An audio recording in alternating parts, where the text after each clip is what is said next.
তালেবানের শাসনে ট্রেন ছোটার খবর সামনে আসতেই সবাই হতবাক হয়ে যায়। ইরানের সঙ্গে একটা বড়সড় ডিল করে তালেবান এই পুরো ট্রেন রুট নিয়ে কাজ করছে।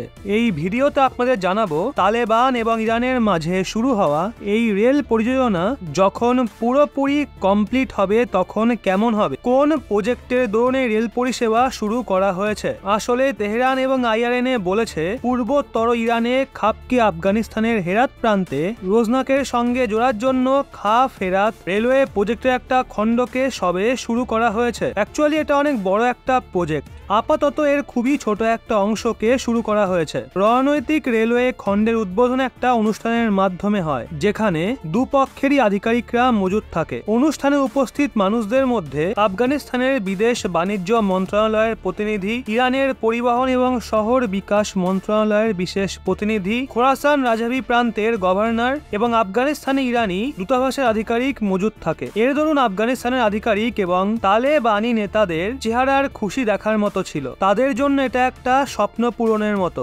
উদ্বোধন করা রেল লাইন 222 কিলোমিটার লম্বা, যেটা খাপ হেরাত রেলওয়ে প্রজেক্টের অংশ, যা 2007-08 আর্থিক বর্ষে ইরানের পূর্ব শহর খাপকে আফগানিস্তানের পশ্চিমী শহর ঘরিয়ানের সঙ্গে জোড়ার জন্য শুরু হয়েছিল। খাপ হেরাত রেলওয়ে চীন, উজবেকিস্তান, আফগানিস্তান, তুর্কি থেকে ইউরোপ পর্যন্ত চলা 2000 কিলোমিটার লম্বা পূর্ব পশ্চিম রেলমার্গের অংশ। এই রেলওয়ে ভূমি দিয়ে ঘেরা আফগানিস্তানকে উত্তরীয় দেশি ইরানি বন্দরের মাধ্যমে খোলা সমুদ্রে পৌঁছানোর সুযোগ করে দেয়। আফগানিস্তানে সরকার বদলে যাওয়ার কারণে রেলওয়ে নির্মাণ প্রজেক্ট আটকে গেছিল, কিন্তু গত বছর সেটা পূরণ হয় এবং প্রথম ইরানি মালবাহী ট্রেন আফগানিস্তানে পৌঁছে যায়। এই রেল প্রজেক্টের পেছনেও ভারতের একটা গুরুত্বপূর্ণ কানেকশন রয়েছে, চলুন সেটা জানি। কিন্তু বন্ধুরা, তার আগে ভারতের বিশাল একটা কারনামার সম্বন্ধে জানতে কমেন্ট বক্স এবং ডেসক্রিপশনে দেওয়া ভিডিও লিংক শেষে অবশ্যই চেক করে নেবেন, না হলে কিন্তু বিশাল কিছু মিস করবেন।